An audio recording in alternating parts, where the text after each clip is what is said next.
Hello YouTube, this is a explanation and introduction video of my Nintendo DS collection. They're not in any particular order, they're somewhat alphabetized and then somewhat not, so we'll just go ahead and start with what I have here that's already alphabetized, and then I also have some grouped by title and series. So we'll go ahead and get started. First up is 9 Hours, 9 Persons, 9 Doors. This is the first edition printing of this. They re-released it and changed the cover. This is kind of like a puzzle game. I think I've seen it called a visual novel. I haven't really had a chance to get into it yet, but it's on my to-do list. Next up, we have the two DS Advanced Wars games, which I believe the first one that came out is Advanced Wars Dual Strike, which if you've played any of the ones on Game Boy. This is the same visual style as the Game Boy one, which has kind of cartoony, cutesy graphics. They later released this game, which was more realistic, kind of gritty graphics. I think this came out in like 2008 or 2009. I think only recently this year did this ever even come out in Japan. So this was kind of like a U.S. exclusive for a long time. We have Again. This is a puzzle kind of mystery solving game that you play by holding the DS sideways. I think this is by, it says Tecmo and Koei Tecmo. I'm not sure who the developer was. I think this might have been Sing, which is the company that later on made a few other titles in the collection. But don't quote me on that. But I remember this game being pretty crazy. We'll do these three together. I have Brain Age, Brain Age 2, and Big Brain Academy. These are all kind of puzzle math games, kind of interesting. But you know, the DS kind of had like the market on that, where they had kind of quirky puzzle games, and the Brain Age games are kind of advertised as memory improvement and things like that, but they're just kind of fun to play. Next up, we have Exit DS. This is a kind of a puzzle game. I think I remember it being sort of like Elevator Action, which was an older arcade game. I haven't played this in quite a bit. I'm not really sure. It's been years. We have Chrono Trigger. This is obviously needs no introduction. This is basically a port of the Super Nintendo version. Lots of people call this the best RPG of all time.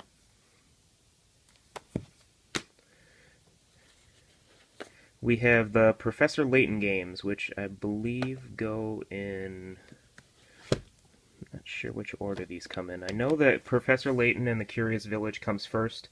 This kind of, set the standard for the DS, stylus manipulated puzzle games. It was followed by a handful of sequels on DS, and I believe there's one on 3DS. I don't have a 3DS yet, but if I pick one up, I'll be picking up the Professor Layton game. I believe the order these go in are Curious Village, Diabolical Box, Unwound Future, and then Last Spectre. The other three I've played. This one I think is the most recent one in the series, and I never got around to playing it, but I picked it up just to have it in the collection.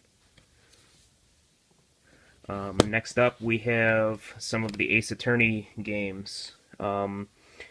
I think I have all of them except for the fifth game, which was called Miles Ellsworth, I think. So I have Phoenix Wright Ace Attorney.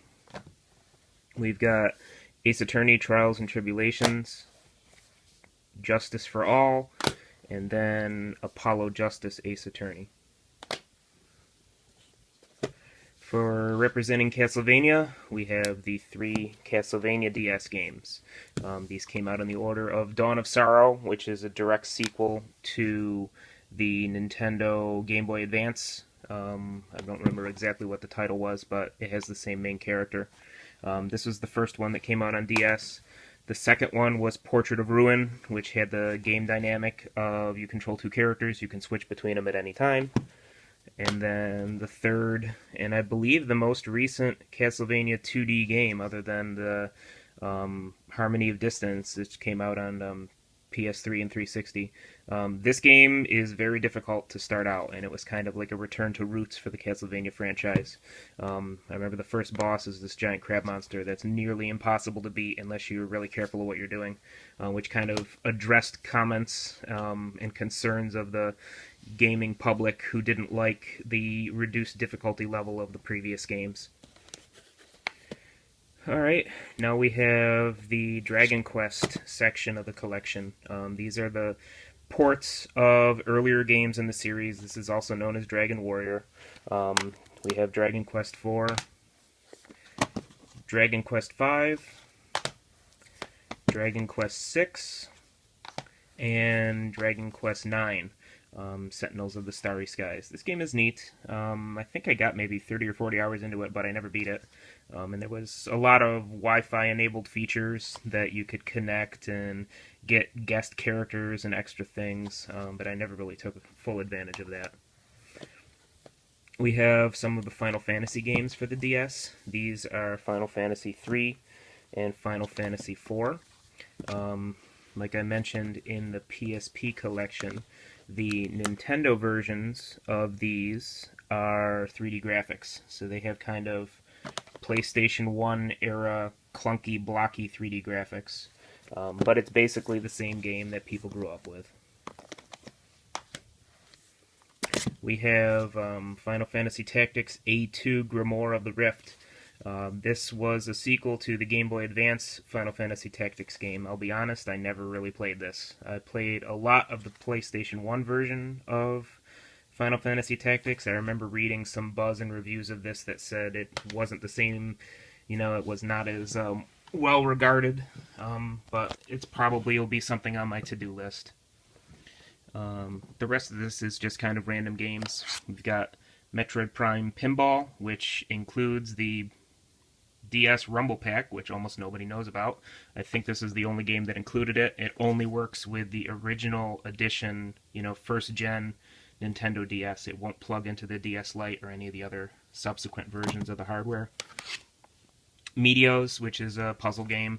It's kind of like a stacking game where you have to merge things together of different colors and you get items and you can use that to unlock additional planets. It's pretty neat. We have Puzzle Quest, which I have this for basically every system it ever came out on. This is a match 3 puzzle game that has RPG elements like spells and different character classes and things like that. I know I also have this for PlayStation 2 and computer, but it's fun. I think I got the DS version first, which has simplified graphics, but it's still a lot of fun to play. We have Dragon Quest Heroes Rocket Slime, which I don't think I played more than 10 minutes of. It's kind of platformer, I think, or it's kind of like a Secret of Mana kind of game where you run around on a 3D map and you 3/4 perspective and you run around and slap things.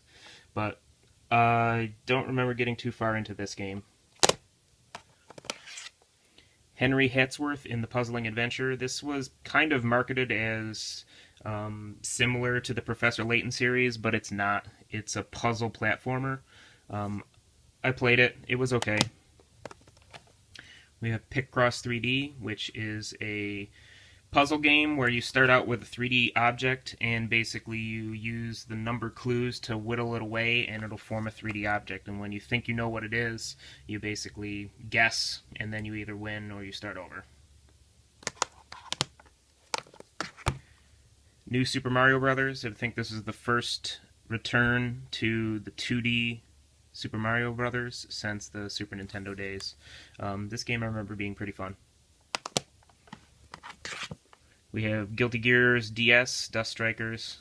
I have a lot of the games in the Guilty Gear series. I don't remember this one being too memorable, though.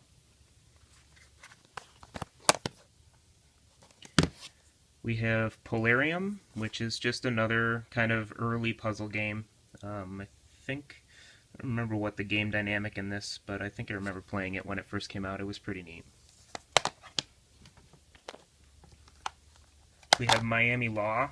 I think I picked this up after reading something about the developer, something about it. I don't even remember what kind of game it is. I don't think this is anything that I even opened and played, but it's in part of the collection. Star Fox Command. It's a Star Fox game. You know, you get what you pay for. Magnetica, another puzzle game in the collection. The DS kind of had quite a few puzzle games. I think this is similar to I don't remember what that game was called. I think there's a bunch of puzzle games that are this style where the globes fill into the center and you have to flick off to knock in and make different color combinations, and if you get good combinations it collapses the rest of the spiral. I remember this being pretty fun. We've got the original Scribblenauts game, which is now kind of a franchise. When it came out, this was kind of quirky and new. Now they have it on multiple systems. They have it on the computer, and I think there's like a DC Comics version that just came out, so that's kind of hit critical mass.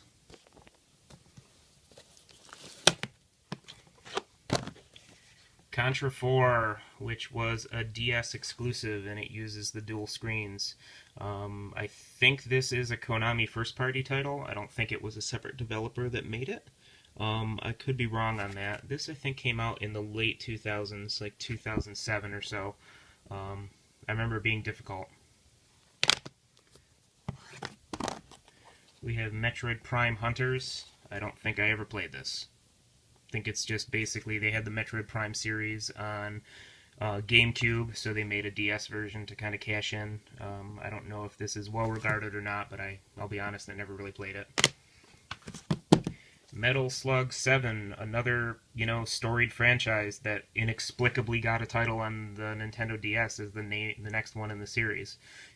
See also Dragon Quest 9. I think basically the developers realized how many Nintendo DSs had been sold in Japan, so they started porting their games to that. So this is, all the other Metal Slug games were all on Neo Geo, or the Neo Geo arcade system, and this, for whatever reason, came out on Nintendo DS. I remember the package is a little thicker than most DS games. I don't know why. I think it has like a large book or strategy guide or something inside of it. Tetris DS, one of the best versions of Tetris outside of the original one that came on the Game Boy. This was extremely rare at one time for some reason. I remember I got this new, and I was lucky, and then I think I found it on Amazon or eBay, and it was going for like 50 or 60 bucks, but I think Nintendo eventually re-released this. Resident Evil Deadly Silence. This is another basically dumped to the DS platform.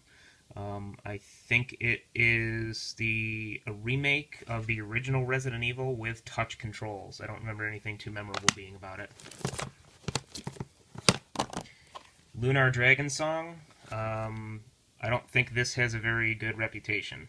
Correct me if I'm wrong, but this basically came out, and I don't think it has very good reviews. The graphics look decent. I mean, it looks like a Super Nintendo game, sort of. It looks like a RPG.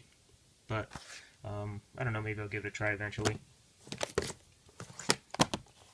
We have Hotel Dusk Room 215. This is another DS game where you hold the DS sideways like a book. You have the touch screen on the right, and you have the story interactive screen on the left. This is kind of a point-and-click adventure game, sort of, but I remember that you could actually mess up and ask people the wrong questions or continue on a line of questioning, and it'll basically end the game, saying you lose. You went too far, or you said the wrong thing to the wrong person, or you revealed part of the plot to someone you shouldn't have, and I remember it would just say game over. You have to reload your save game or start over. But this is neat. It has this really scratchy, film noir-ish graphic style. This is highly recommended. I think it was extremely rare at one time. I don't know if it still is. I don't think they're making any games for the DS anymore, but I think this was a Konami game? No, it looks like it's a first-party Nintendo release. So this, if you've never played it, you definitely should try to track this down and pick it up. We have Phantom Hourglass. Bought it, never played it. And then I have two games here that are import titles. One of these, I bought this, Jump Superstars. This is kind of like a Super Smash Brothers game with characters from all different animes, and it's got, One Piece and Dragon Ball, Naruto, and I think it's even got like Transformers and some other weird stuff in it. This, I bought at Best Buy. There was a very short period of time where Best Buy was selling Japanese DS games at regular prices. I don't know why. don't remember what the other titles they had on sale, but I remember seeing this and picking it up. And then this is a title that I found out about fairly recently. This is the sequel to Hotel Dusk Room 215. It has a PEGI 12 rating on it because this is a European release. This game came out in Japan, and they translated it, and it came out in Europe. So it was translated into English, and it says on the package 4 or 5 other languages too. The game was translated into English. It was scheduled for US release, but the developer, Sing, went out of business before that could happen. So it wasn't a localization issue because the game's obviously been translated into English, but luckily the Nintendo DS is region free, so this game is still sealed. I haven't decided if I want to open it yet, and it's kind of got the cigarette paper's got this weird Nintendo logo on it, which I don't remember ever seeing on any US release. So I really want to play this, but I'm also conflicted of whether or not to open it because this is extremely uncommon in the States. It was never released here. So we'll see. We'll see how I'll read some more reviews of it and see if it's worth opening and playing through. So that's basically the extent of the DS collection. Thanks for watching.